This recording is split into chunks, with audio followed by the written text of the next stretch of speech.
Miss anybody that didn't get a book? Raise your hand.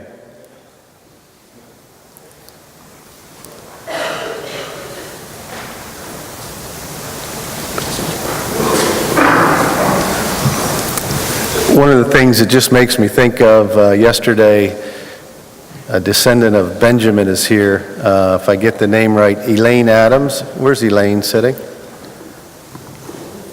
Am I wrong? Is Elaine not here today? Possibly not.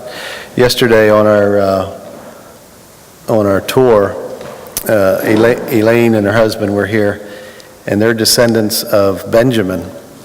And one of the things that she shared with us, and which my dad, Art Hershey, has shared with me many times, that when you hear something and you hear a piece of history coming from your father, your grandfather, or any family member, or anybody, if it's important to you, write it down, because it's very difficult to count on your memory as you get older. And you might not think I'm that old, but I do forget a lot of things. So anyway, it was one thing that she shared yesterday that I appreciated. And also she shared a great story about her connection to, that's where the Hershey ice cream came in. So we learned a lot about Hershey ice cream yesterday that we were having trouble finding out. So that was interesting yesterday.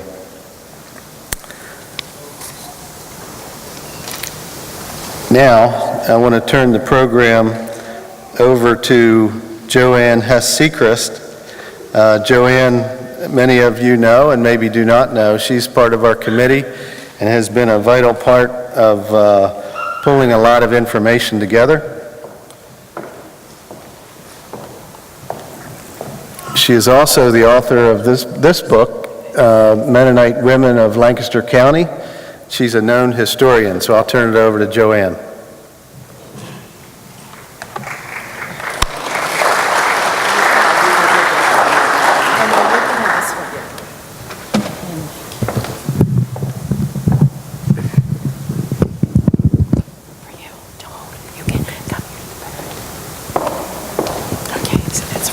Okay. Okay. Hello, everyone. Finally, I get to meet my friend Ruth. We've talked on the phone for 12 years, and it takes this occasion to have us together, and it's because of the book. And we're happy that she came. She flew here from Milwaukee, Wisconsin with her family, who she'll introduce shortly. So, you've been the translator, and the book you've just gotten, which you're not to read now, we're going to put that privately away, but her name appears on the front cover because it was a really difficult, long process to know Old German script. It's not just the German that you learn at the university, but it's the Old German script. So Ruth, tell us, why was it a challenge to do this book? And how long did you work on it? It goes back actually way before this, when I worked with Katharina Zimmermann on one of her other novels. And she had been invited to do a reading of her works in Chicago by the Swiss consulate.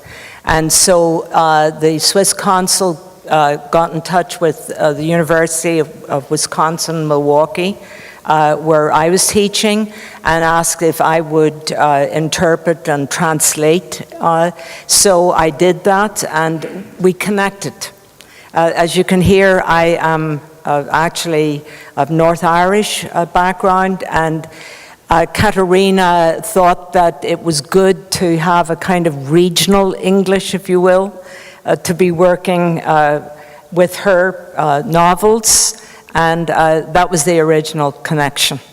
So you met a Swiss woman, Katharina, whom we've just seen on the film. You met her in Chicago. It's 20 years ago. And in Chicago. Yeah, and this lovely scarf is what she sent me a few weeks ago. It's from Bern, and my job today is actually not to represent myself, but to represent Katharina Zimmermann, who I assure you is one of the most interesting novelists writing in the German language. and I've taught her novels in graduate courses at the university, so I have enormous respect for how she approaches history. And it's first and foremost through the archives. And as you saw in that wonderful video, that's where she begins her work.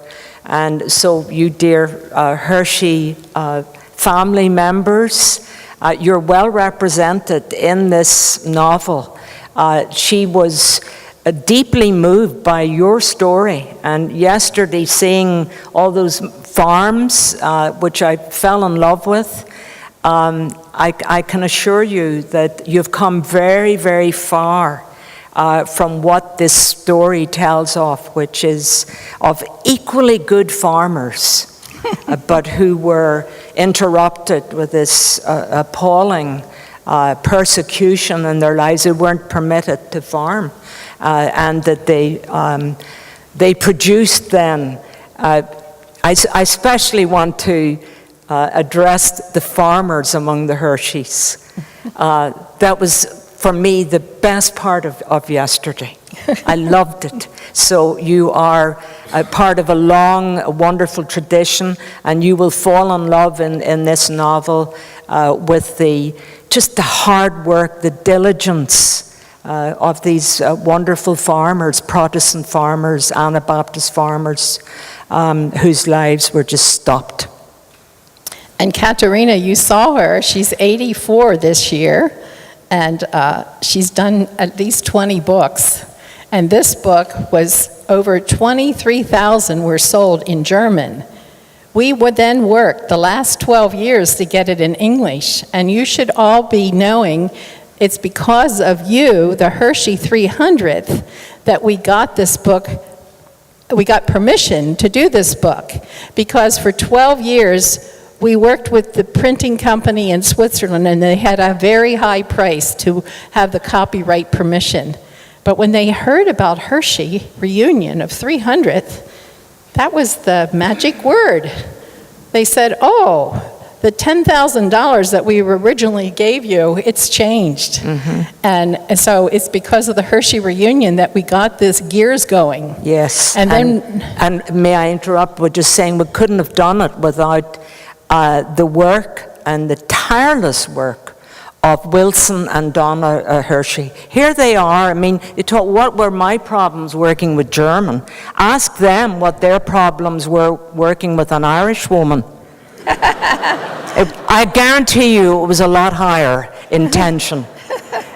Because my natural instinct was to go into my shall we say, into the vernacular, into my North Irish vernacular.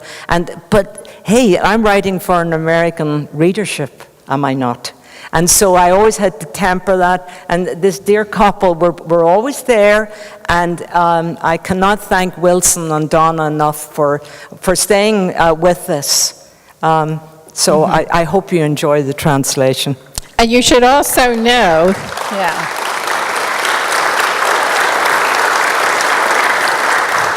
I want to point out the very first page on page 5 from John Ruth. Many of you know of John Landis Ruth, a historian, and since we are both women, we will tell what he said. He said, no man will write a book like this. He says, this woman, Katerina, has done amazing research and gotten the human interest, the heart detail that a woman knows, and men often forget. They're on to maps and numbers and dollars and things like that. But he says, she got it just right. You see his review on the back, and he has the first page of the book. And talk to him, and he'll tell you much more.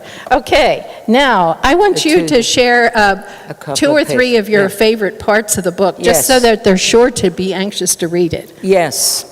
I'm going to read to you the moment in the narrative when Madeleine, here she returns to her farm,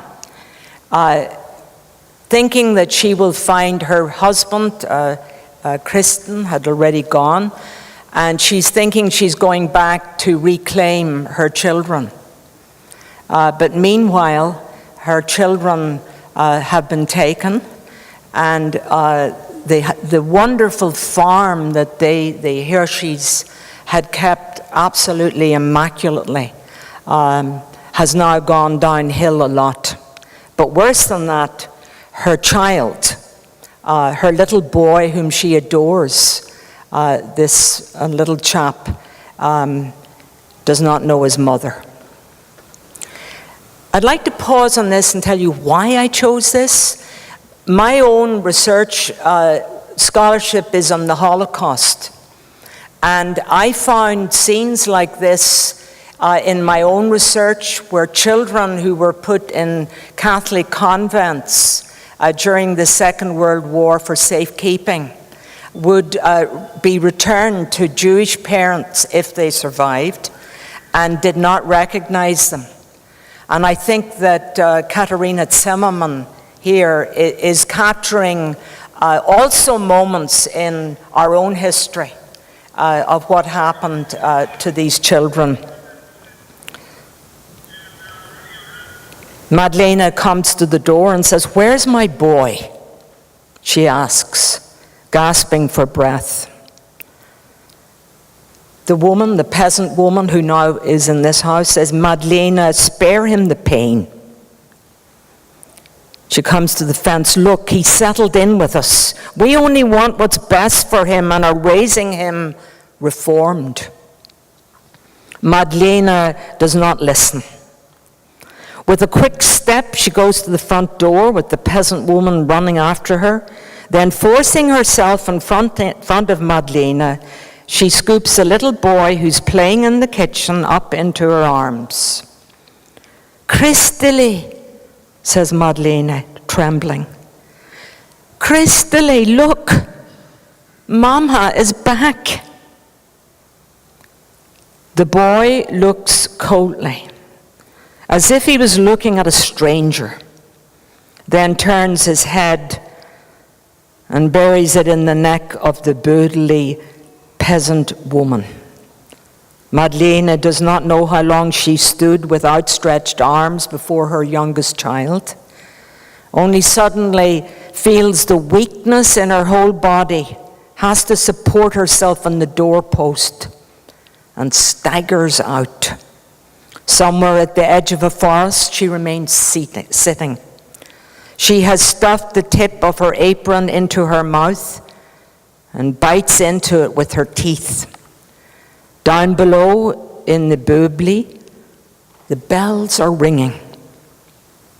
But they do not bring back to her the peaceful feeling that she had dreamed of in Holland when she saw the cows grazing there without cowbells. She hardly hears them.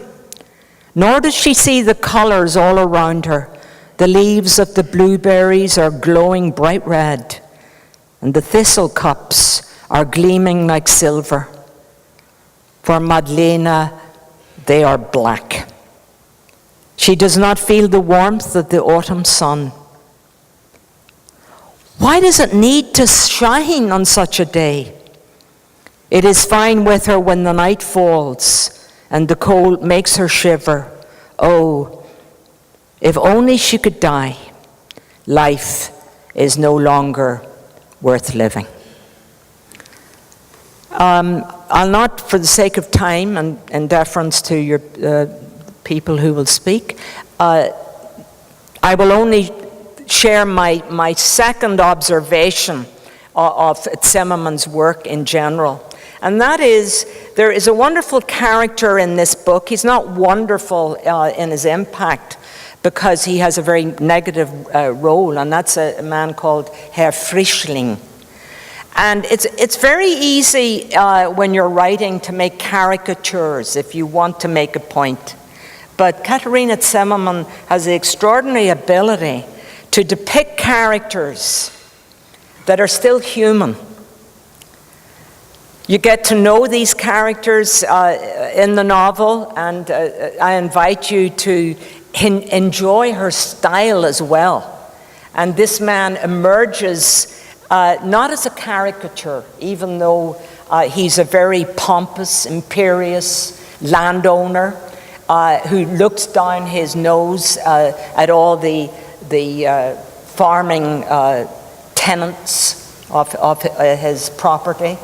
But somehow Katerina makes this man alive. And when we speak on the phone, she often will refer to my favorite character.